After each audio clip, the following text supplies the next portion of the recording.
Gooftaa isiniif haa baay'atu akkam jirtu. Har'as karaa abdii dhugaatiin barumsa wangeelaa qabannee isiniif dhiyaaneerra. Har'a barumsa wangeelaa irratti dubbachuudhaaf deemu kanaan dura jalqabnee kan turre ergaa warra Qolosaayis boqonnaa 1:1 yeroo darbe irratti dubbadheen ture. Har'a immoo boqonnaa lammataa akka Waaqayyoon nu gargaare irratti dubbachuuf deema.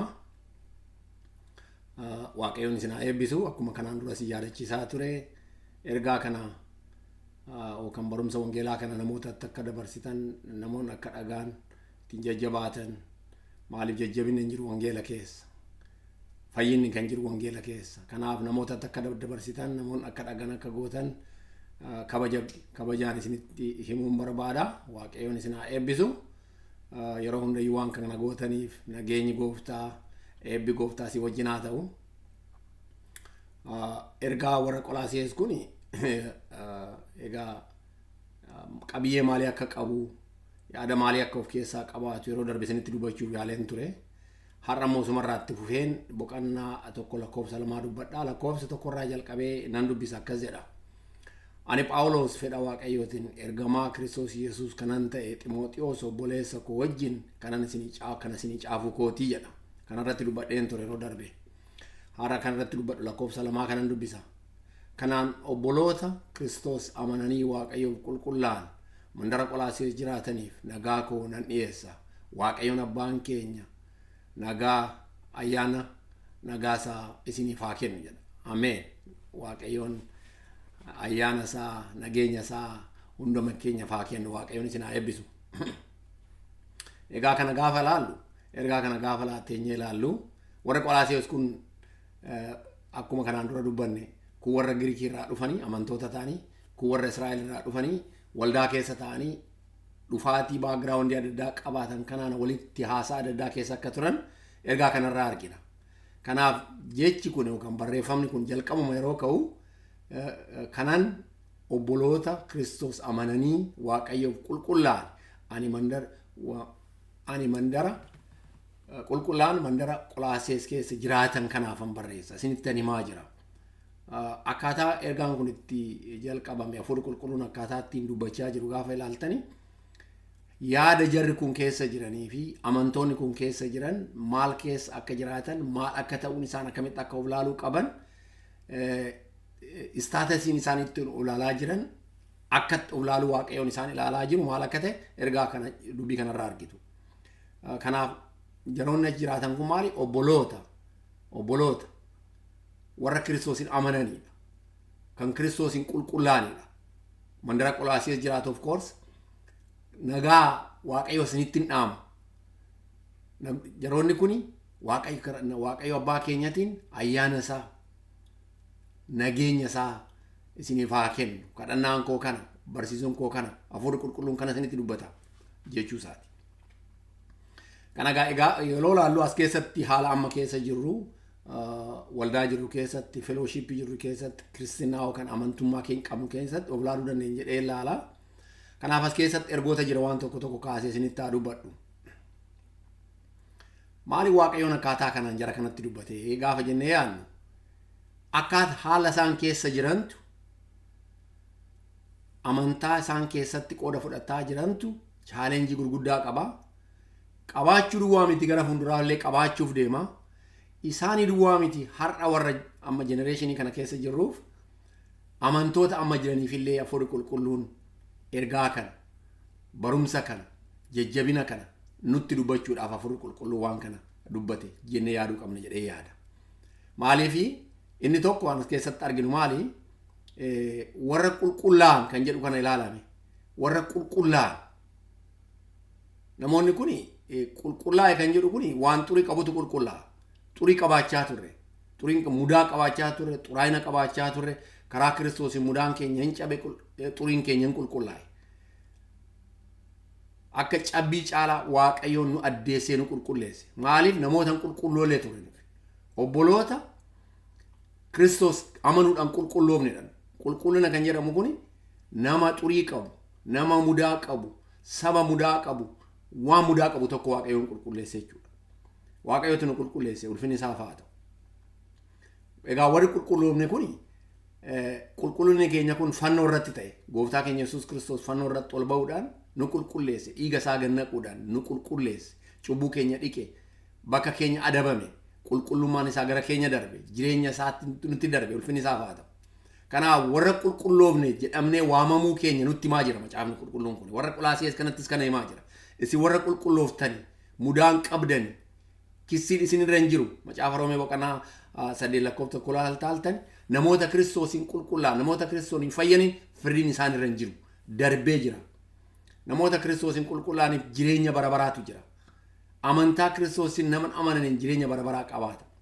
Kanaaf obboleettan yookaan obboloota Kiristoos amanuun qulqullaan Waaqayyoof qulqullaan maal amanuun qulqullaan Kiristoos amanuun qulqullaan qulqullina kan dhufu Kiristoos amanuun raayi Kiristoos qulqullina qaba isatu qulqullina kenne isatu qulqullina ilmoo namaatiif nama hundumaaf nama Kiristoos amanu hundumaaf nama addunyaa kana keessa jiru hundumaaf dhiiga ganname namoonni fudhatanii ittiin fayyanii Kiristoos ijoollee Waaqayyoo akka ta'an karaa Kiristoosiin qulqullaan yeroo jedhu qulqullinni kun karaa Kiristoosiin akka ta'u asirraan sun kanaaf nu mana qulqullaa'edha nama Waaqayyoof qulqullaa'e nama Waaqayyoof addaan ba'edha waan gara biraa laal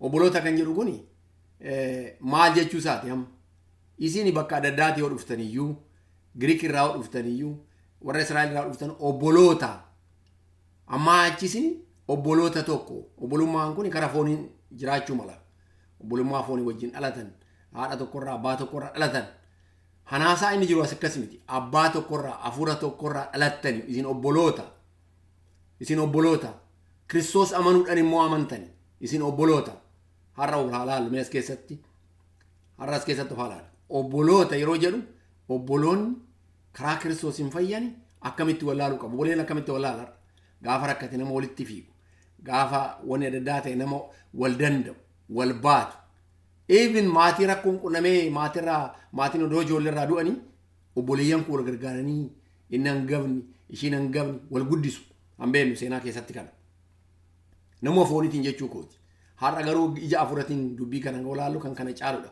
obboloota Kiristoos amananii Waaqayyoof qulqullaan yeroo jedhu obbolummaan Waaqayyoon jireenya kiristaanatti irra kaa'e kun guddaa ta'uu isaa warra Qolaasiyes kanatti dubbachaa akka jiru sirraa argitu.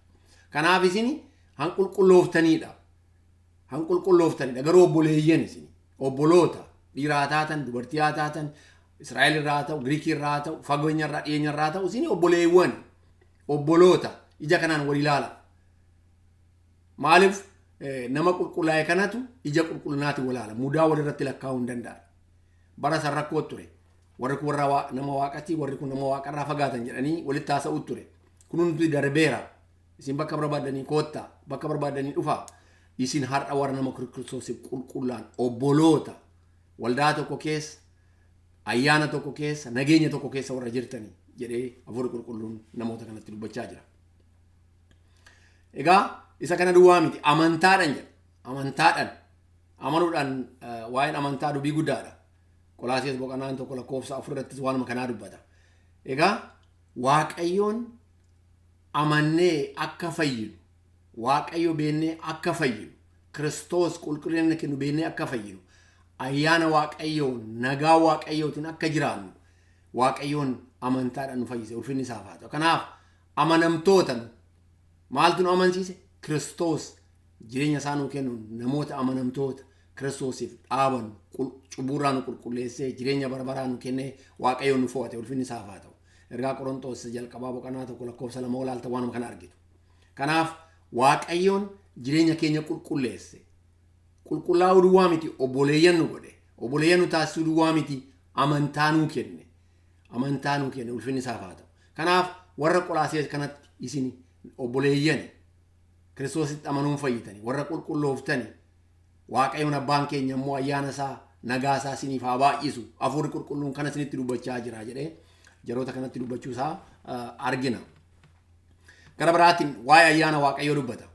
Waaqayyo abbaan keenya ayyaana nagaa isaa isiniif haa baay'isu isiniif haa kennu ayyaana Waaqayyoo jechuun maal jechuudha? Egaa ilaala wanna Kiristoos fannoo irratti ol bahee warra amananiif akka argatamu akka arganu taasifame tokko keessaa tokko ayyaana Waaqayyooti. Ayyaana Waaqayyootiin fayyine Ayyaana Waaqayyootiin jirra. Ayyaana Waaqayyootiin mootummaa Waaqayyoo galla. Ayyaana Waaqayyoo jechuun maal jechuudha? Ayyaanni Waaqayyoo maal nu godha? Nu qulqulleessa. Qulqullinaan akka jiraannu nu godha. Dabarraa nu eega. Karaa Kiristoos fakkaadhaa. Efesoon boqonnaan 5:1 olaaltan isin akka Kiristoos fakkaadhaa. Kiristoos fakkaachuudhaaf kan nu gargaaru ayyaana Waaqayyooti. Nama miti kan nu gargaaru. Experience keenya miti kan nu gargaaru. Ayyaana Waaqayyootu nu gargaara. Ayyaanni Waaqayyoo akkamitti nu gargaara? Kiristoos yeroo laallu, Kiristoositti yeroo deemu, yaada Kiristoos sammuu keenya keessatti yeroo qabannu, yeroo kadhannu, yeroo barannu, yaadii fi giddugaleessi mootiifiin jireenya keenyaa Kiristoos yeroo ta'u, ayyaanni Waaqayyoo nu gargaara. Kanaaf namoonni tokko tokko wanna keessa darbuu hin dandeenye keessa akkamitti darbanii, akkamitti dhaabatanii, du'a fuuldura akkamitti dhaabatanii, boolla leencatti akkamitti darbamanii, rakkoo akkasii keessa akkamitti darbanii gaafa jedhamee gaafatu ayyaana Waaqayyooti isaan gargaara. Ayyaanni Waaqayyoo nama gargaara.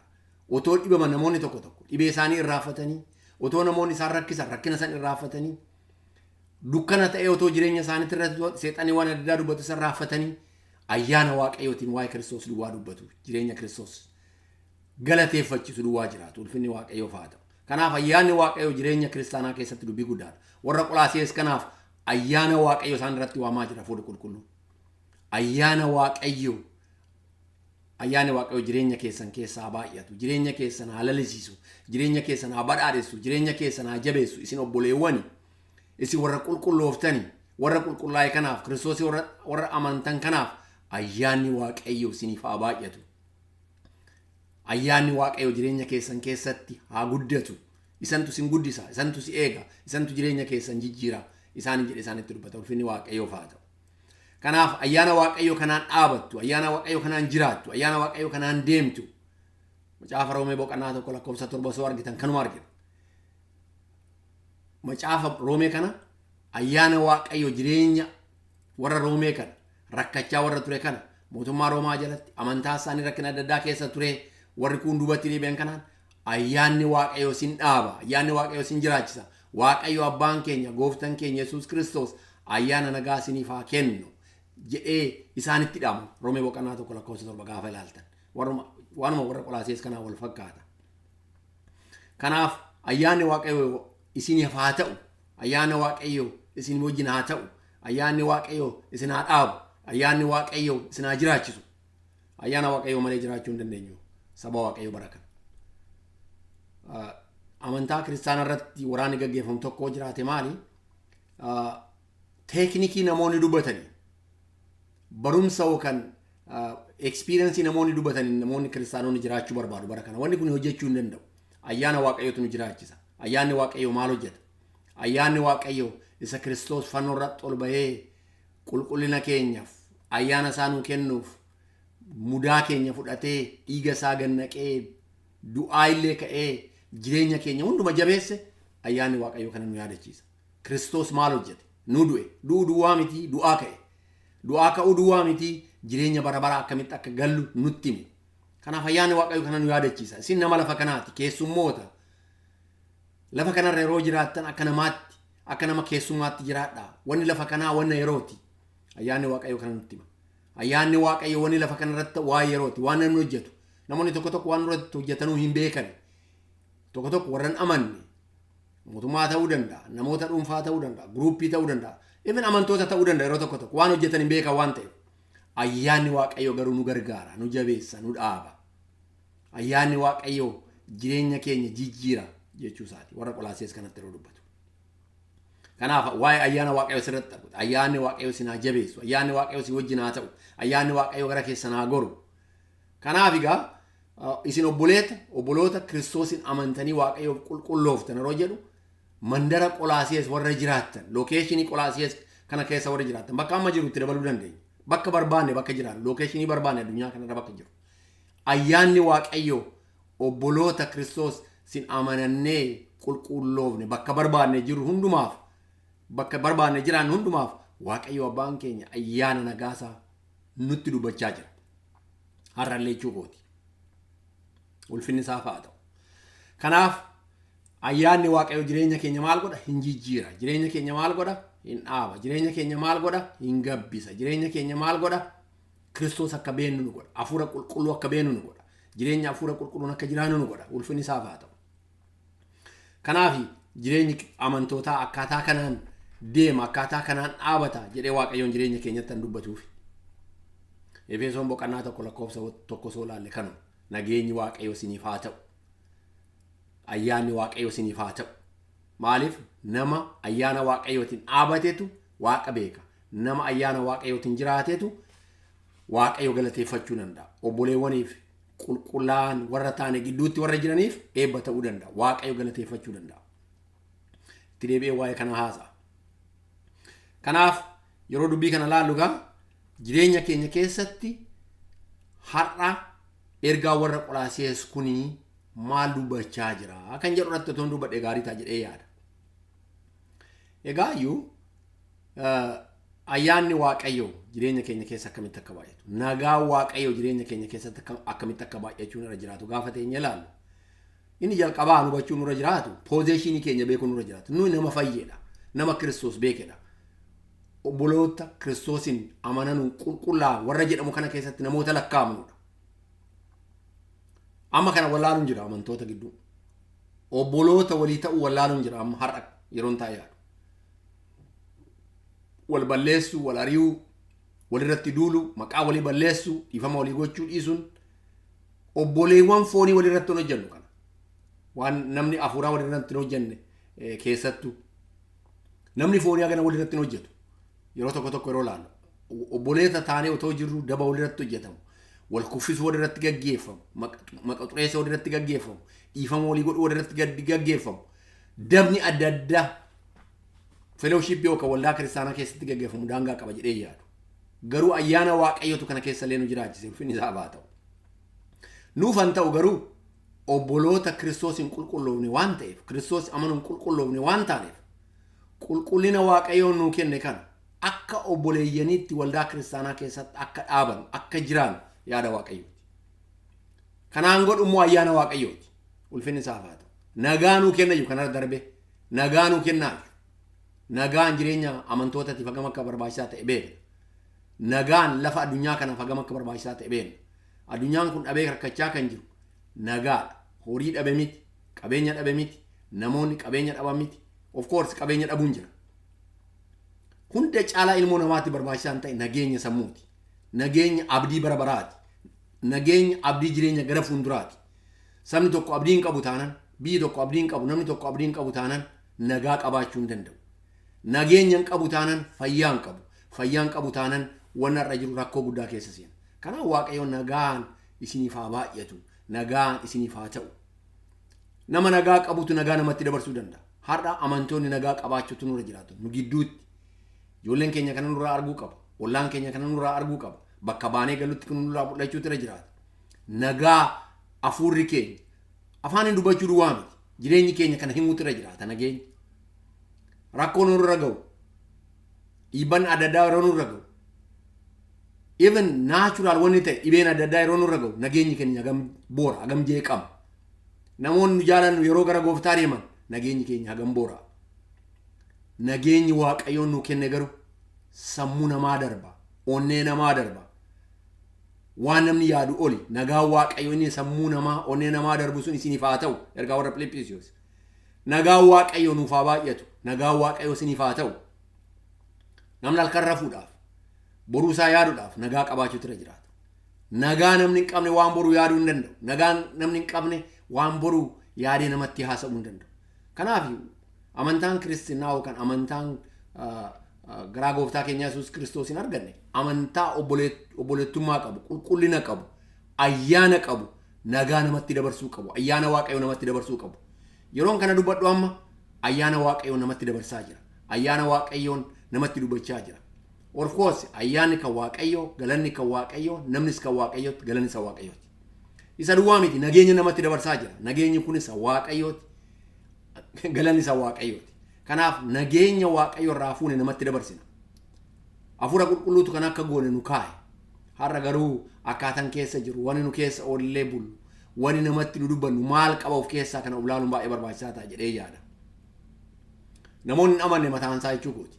Namoonni ayyaana Waaqayyo kana hin beekne, nagaa hin qabne, qulqullaa'uu namoonni barbaadan, mudaa seexanni jireenya namaati irratti lakkaa'u irraa warra qulqullaa'uu barbaadan Kristositti amantanii jireenya bara baraa argattanii nagaa argattanii ayyaana Kristos namaaf kaa'e kanaan akka jiraattan ergaa isinitti dabarsuun barbaada.